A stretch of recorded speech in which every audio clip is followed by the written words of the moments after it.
Pemirsa, Menteri Kesehatan Budi Gunadi Sadikin mengungkap sejumlah alasan Indonesia tertarik menjadi tempat uji coba klinis vaksin TBC. Salah satunya untuk mengetahui kecocokan vaksin itu dengan masyarakat Indonesia. Kenapa Indonesia tertarik untuk menjadi tempat clinical trial level 3? Karena dengan kita lakukan clinical trial level 3, kita bisa tahu lebih dulu kecocokannya dengan orang kita. Karena itu tergantung genetiknya juga ya. Yang kedua, kita bisa mendapatkan akses terhadap teknologi vaksin ini. Karena ilmuwan-ilmuwan kita kan dilibatkan. Ini kerjasama dengan UNPAD dan Universitas Indonesia. Ya. Yang ketiga, kita sekaligus bisa menegosiasi nanti kalau ini sudah jadi, kita bisa lakukan produksinya lebih cepat di Bio Farma di Indonesia. Sebelumnya pemirsa, Presiden Prabowo Subianto mengungkapkan pendiri Microsoft and Gates Foundation Bill Gates tengah mengembangkan vaksin TBC dan Indonesia akan menjadi salah satu tempat uji coba vaksin tersebut. Dan pemirsa, informasi ini sekaligus mengakhiri jumpa kita dalam iNews Prime hari ini. Sesaat lagi rekan saya Aulia Wardani akan hadir dalam program iNews Malam. Saya Gede Satria, pamit undur diri. Terima kasih, tetap sehat, tetap semangat, dan sampai jumpa.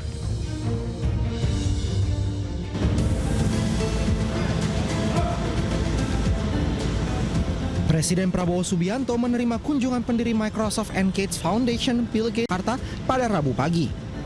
Pertemuan itu membahas sejumlah isu strategis dan kerjasama, diantaranya Bill Gates akan menjadikan Indonesia sebagai tempat uji coba vaksin tuberkulosis yang dikembangkannya. Pemerintah Indonesia menyambut baik kepercayaan untuk ikut serta dalam uji coba vaksin TBC, mengingat Indonesia tercatat sebagai salah satu negara dengan korban jiwa akibat TBC tertinggi di dunia. Tidak hanya kerjasama di bidang vaksin TBC, Bill Gates juga mengibahkan dana sebesar 159 juta dolar Amerika Serikat atau sekitar 2,6 triliun rupiah untuk Indonesia. Dana ini dialokasikan di bidang kesehatan, pertanian, dan teknologi. Dari Gates Foundation ini sudah memberikan 159 juta tadi sampaikan sudah ya kepada Indonesia, yang mana memang sebagian besar itu di sektor kesehatan. Itu kurang lebih 119 juta, di agriculture itu 5 juta US dollar, teknologi 5 juta US dollar, dan lintas sektor itu 28 juta US dollar. Dan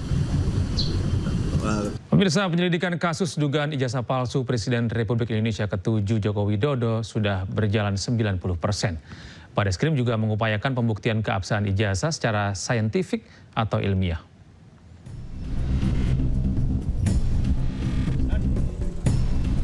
Direktur Tindak Pidana Umum Bareskrim Polri, Brigjen Pol Juhandani Raharjopuro di Mapolresta Solo menyebut penyelidikan dilakukan usai adanya laporan dari Tim Pembela Ulama dan Aktivis atau TPUA yang diketuai oleh Egy Sujana.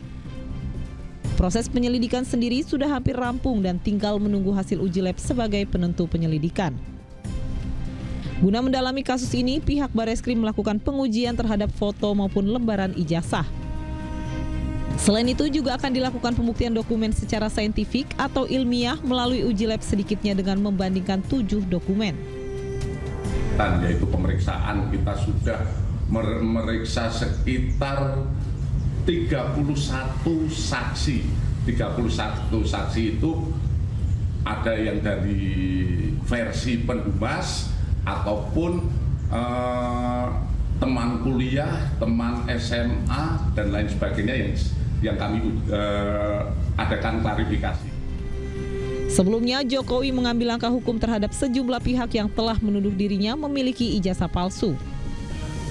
Jokowi melaporkan 4 orang termasuk mantan Menpora Roy Suryo ke Polda Metro Jaya atas tuduhan penyebaran berita bohong terkait keaslian ijazah. Dari Solo, Septiantoro iNews melaporkan. Sementara itu pemirsa, pada Rabu kemarin Pengadilan Negeri Solo menggelar sidang mediasi kedua terkait perbuatan melawan hukum soal dugaan jasa palsu Presiden ke-7 Republik Indonesia Joko Widodo. Mediasi kedua berakhir buntu. Nggak datang ke sidang hari ini seperti apa? Semuanya sudah kita berikan kuasa kepada tim kuasa hukum, baik untuk mediasi maupun untuk urusan gugatan perkara. Artinya siap untuk menuju sidang pembuktian ya Pak? Siap untuk melanjutkan sidangnya.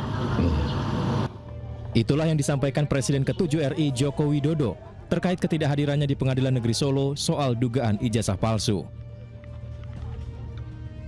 Sebelumnya hasil mediasi terkait perbuatan melawan hukum soal dugaan ijazah palsu Joko Widodo di Pengadilan Negeri Solo pada Rabu siang berakhir deadlock atau tanpa kesepakatan. Kuasa hukum Jokowi mengatakan pihak penggugat masih mengajukan yang sama agar Jokowi selaku tergugat 1 menunjukkan ijazah aslinya di publik. Hal ini ditolak oleh pihak tergugat 1. Dalam mediasi kedua ini Jokowi tidak hadir meski telah diundang oleh mediator untuk hadir secara langsung sebagai prinsipal. Ketidakhadiran Pak Jokowi tidak dapat dikualifikasi sebagai pihak yang beretika tidak baik, mengingat Pak Jokowi dalam hal ini tetap memberikan kuasa, ya, khusus mediasi, di mana dalam kuasa mediasi tersebut kami selaku tim kuasa hukumnya diberi kewenangan untuk mengambil sebuah keputusan, ya, tentang objek yang saat ini disengketakan dalam tahap mediasi. Dalam perkara ini, pihak Jokowi ingin perkara tetap lanjut sehingga diharapkan pihak penggugat dapat membuktikan di manakah ijazah palsu Jokowi yang tengah dipersoalkan. Dari Solo, Jawa Tengah, Septiantoro, iNews melaporkan.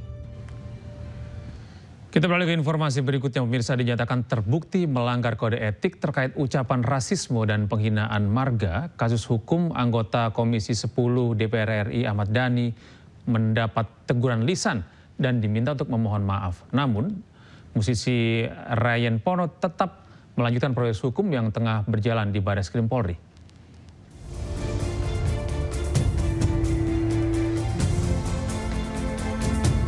Mahkamah Kehormatan Dewan DPR RI akhirnya memberikan putusan terkait sidang pelanggaran kode etik terhadap Ahmad Dhani. Ahmad Dhani dinyatakan terbukti melanggar kode etik mengenai pernyataan seksisnya saat rapat naturalisasi bersama Kemenpora dan penghinaan marga. Akibat perbuatannya, Ahmad Dhani dijatuhkan sanksi ringan berupa teguran lisan dan dimintai untuk memohon maaf kepada pengadu maksimal 7 hari setelah putusan. Saya sebagai anggota DPR RI dari fraksi Gerindra ingin mengucapkan permintaan maaf kepada semua pihak, khususnya yang melaporkan soal hal-hal yang sudah dilaporkan. Saya sebagai anggota DPR meminta maaf kepada pelapor dan juga meminta maaf atas segala macam satu macam slip of the tongue, ya, dari saya slip of the tongue, salah mengucapkan sehingga ada salah satu marga darah biru yang marah, tidak terima. Sementara itu, meski telah meminta maaf, tapi Ryan Pono tetap melanjutkan proses hukum yang tengah berjalan di Bareskrim Mabes Polri. Ryan Pono mengaku tidak menerima permohonan maaf Ahmad Dhani. Pasalnya, dia meminta maaf di media dan permintaan maaf itu datang karena ketaatan kepada MKD. Tim Liputan iNews melaporkan.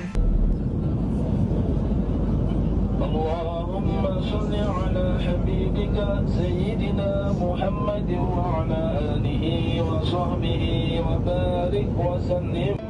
Imam Nahrawi melalui Instagram resminya menunjukkan seorang jemaah haji perempuan yang meninggal tersebut seketika langsung viral. Seorang jemaah calon haji kloter 20 embarkasi Surabaya yang meninggal itu bernama Nur Fadilah. Almarhumah Nur Fadilah berasal dari Sidoarjo yang meninggal pukul 7 pagi waktu setempat di atas pesawat Saudi Airlines nomor penerbangan SV5323.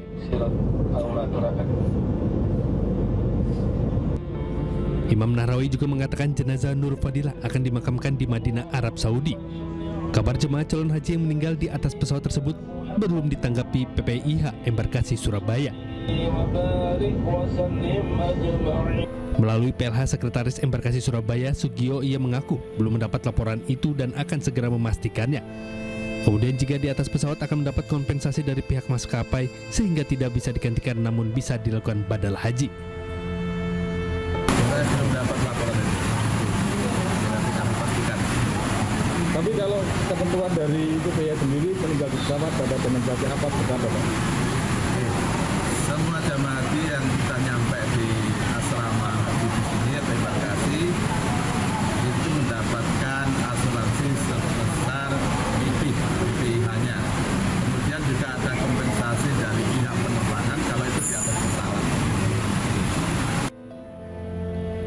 Seperti diketahui, mantan Menpora Imam Nahrawi termasuk dalam jemaah calon haji kloter 20 asal Sidoarjo.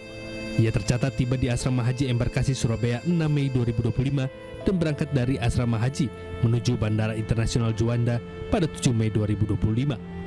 Dari Surabaya, Jawa Timur, Yuda Prawira, iNews melaporkan.